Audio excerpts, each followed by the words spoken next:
Hi friends, welcome to my YouTube channel let's achieve it. Friends, ఈరోజు ఈ వీడియోలో July 28, 2024కి సంబంధించిన కరెంట్ అఫైర్స్ వివరాలు చూసుకుందాం. ఫస్ట్ కరెంట్ అఫైర్, తెలంగాణ నూతన గవర్నర్గా త్రిపుర మాజీ ఉప ముఖ్యమంత్రి అయినటువంటి బిష్ణుదేవ్ వర్మ నియమితులు అయ్యారు. అదేవిధంగా దేశంలో ఉన్నటువంటి పలు రాష్ట్రాలకు గవర్నర్లను కేంద్రం నియమించింది. వారి వివరాలను ఇప్పుడు చూసుకుందాం.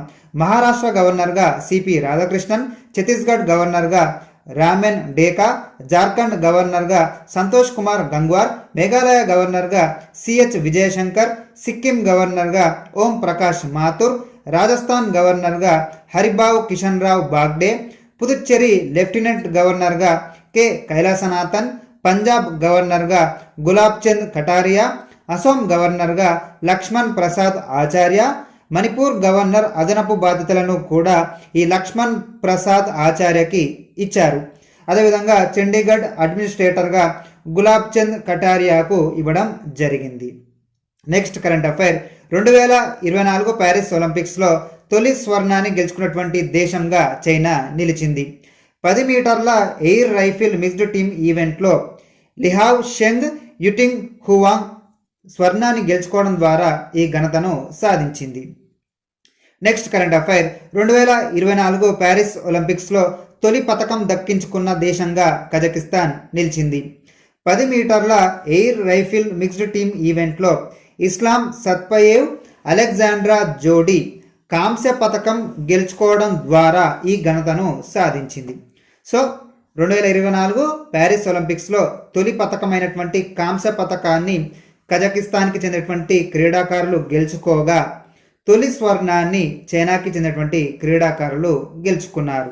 నెక్స్ట్ కరెంట్ అఫైర్, అంతర్జాతీయ అంతరిక్ష కేంద్రానికి ఐఎస్ఎస్కు వెళ్లనున్న గగన్యాన్ వ్యోమగామి నాసాకు అనుబంధంగా పనిచేస్తున్న ఆక్సియోమ్ స్పేస్ అనే సంస్థతో ఇస్రో చేసుకున్న ఒప్పందం మేరకు ఐఎస్ఎస్ పర్యటన జరగనుందని ఇటీవల కేంద్రం తెలిపింది. 2023లో భారత ప్రధాని నరేంద్ర మోడీ అమెరికా పర్యటనకు వెళ్ళినప్పుడు భారత్, అమెరికాలు ఐఎస్ఎస్కు భారతీయ వ్యోమగామిని పంపాలని నిర్ణయించాయి. భారత తొలి మానవ సహిత అంతరిక్ష యాత్ర గగన్యాన్ కోసం శిక్షణ పొందుతున్న 4 వ్యోమగాముల్లో ఒకరిని ఈ ఐఎస్ఎస్కు పంపనున్నట్లు ఇటీవల ప్రకటన వెలువడింది. ఇక్కడ ఐఎస్ఎస్ అంటే international space station. Next current affair, నీతి ఆయోగ్ పాలక మండలి 9వ సమావేశం ఇటీవల జూలై 27, 2024న ఢిల్లీలోని రాష్ట్రపతి భవన్ సాంస్కృతిక కేంద్రంలో జరిగింది. ఈ సమావేశానికి ప్రధాని నరేంద్ర మోడీ అధ్యక్షత వహించారు. 2047 నాటికి భారత్ను అభివృద్ధి చెందిన దేశంగా తీర్చిదిద్దడానికి పేదరిక నిర్మూలన కీలకమని ఈ సందర్భంగా తెలిపారు. అదేవిధంగా 2047 కల్లా వికసిత భారత్ కలను సాకారం చేసుకోవడంలో రాష్ట్రాలది ప్రధాన పాత్ర అని కూడా అన్నారు. పేదరిక నిర్మూలన, జీరో పవర్టీ లక్ష్యాలను సాధించిన గ్రామాలను పేదరిక రహిత గ్రామాలుగా ప్రకటిస్తామని కూడా ఈ సమావేశంలో వెల్లడించారు.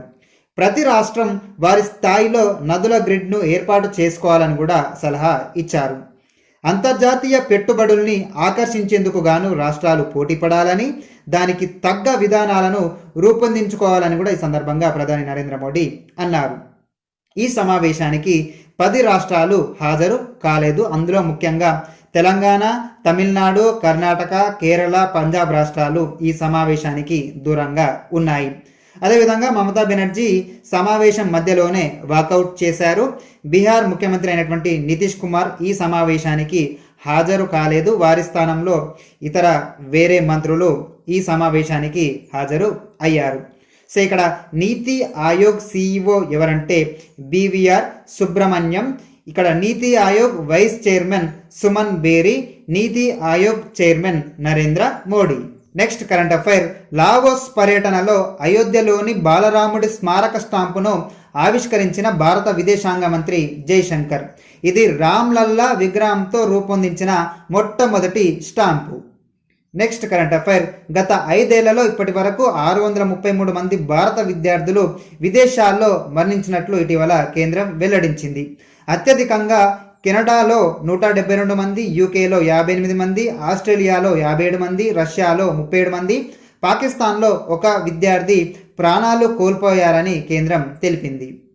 నెక్స్ట్ కరెంట్ అఫైర్, ఐక్యరాజ్య సమితిలో మొదటిసారిగా రామచరిత మానస్ కథను వినిపించనున్న గుజరాత్కు చెందినటువంటి ఆధ్యాత్మిక గురువు మొరారి బాపు. నెక్స్ట్ కరెంట్ అఫైర్, భూతాపం ఇలాగే పెరిగితే 21వ శతాబ్దం చివరి నాటికి ప్రపంచ సగటు ఉష్ణోగ్రతలు 1.4 డిగ్రీల నుంచి 5.8 డిగ్రీల మేర పెరిగే అవకాశం ఉందని ఇటీవల ప్రపంచ వన్యప్రాణి సంస్థ అంచనా వేసింది. సగటు ఉష్ణోగ్రతలు 4 డిగ్రీల మేర పెరిగితే విశ్వవ్యాప్తంగా ఉన్న హిమనీనదాలు పూర్తిగా కనుమరుగు అవుతాయని ఈ సంస్థ హెచ్చరించింది. నెక్స్ట్ కరెంట్ అఫైర్, ఈశాన్య భారత్లో తొలి కృత్రిమ మేధస్సు ఏఐ ఆర్టిఫిషియల్ ఇంటెలిజెన్స్ టీచర్గా వార్తల్లోకి ఎక్కినటువంటి రోబో ఐరిస్.